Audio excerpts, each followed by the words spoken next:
بسم اللہ الرحمن الرحیم۔ السلام علیکم ورحمۃ اللہ وبرکاتہ۔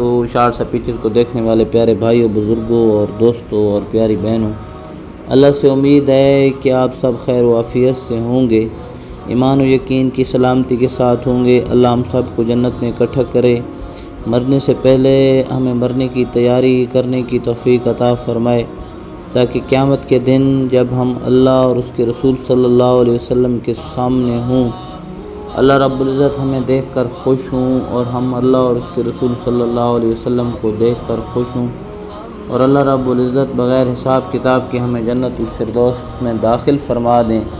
تو بھائیوں، بزرگوں اور دوستوں، جنت بہت بڑا ٹھکانہ ہے، اللہ کی طرف سے بہت بڑا انعام ہے۔ آقا نامدار صلی اللہ علیہ وسلم نے جنت کے بارے میں بڑی بڑی عجیب و غریب باتیں بتائی ہیں۔ صحابہ کا ایمان بڑھ جاتا تھا جنت کے تذکروں کو سن کر۔ قرآن اور ذخیرہ احادیث جنت کے تذکروں سے بھرا پڑا ہے۔ دنیا کے مختصر سے قیام میں رہتے ہوئے جب ہم دنیاوی ضرورتیں پیش آئیں تو بھی ہم اللہ رب العزت سے ہی مانگیں، اللہ کے در پر ہی جھولی پھیلائیں، کیونکہ اللہ ہی کرنے والے ہیں۔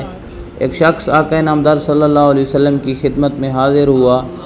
وہ آپ سے کچھ طلب کرنا چاہتا تھا، لیکن حضور علیہ السلام کی فراست کہ حضور علیہ السلام نے اس سے یہ پوچھا کہ آپ کے گھر میں کیا کچھ ہے۔ عرض کیا یا رسول اللہ، ایک کمبل ہے جسے ہم رات کو آدھا بچھاتے ہیں اور آدھا اوپر اوڑھتے ہیں، اور ایک اور چیز بتائی جسے آقا نامدار صلی اللہ علیہ وسلم نے فرمایا کہ دونوں کو لے آؤ۔ آپ نے صحابہ رضوان اللہ عنہم اجمعین سے فرمایا کس کو کون لے گا؟ تو کسی نے 1 درہم کہا، ایک صاحب نے 2 درہم لگایا، تو اللہ کے نبی علیہ السلام نے اس کو دے دیے، فرمایا ان کا 1 درہم کا راشن گھر پہنچا اور 1 درہم کا کھلاڑا لے کر آؤ۔ تو اس کو بھائی اس میں دستہ ڈال کر دیا، فرمایا جا کر جنگل سے لکڑیاں کاٹو، 15 دن تک ادھر واپس نہ آنا۔ 15 دن بعد جب آیا تو اس کے پاس 10 دینار تھے، فرمایا اسے کپڑا بھی خریدو اور گھر والوں کے لیے جو ضرورت کی چیزیں ہیں ان کا انتظام کرو۔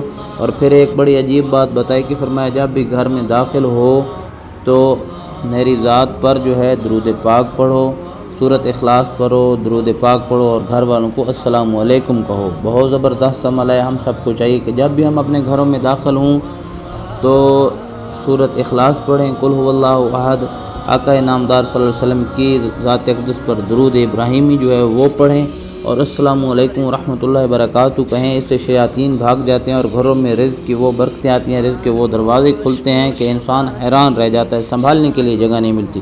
انشاءاللہ اس طرح کے نئے ایک عمل کے ساتھ، ایک نئے وظیفے کے ساتھ آپ کی خدمت میں حاضر ہوں گے۔ تب تک کے لیے اللہ حافظ۔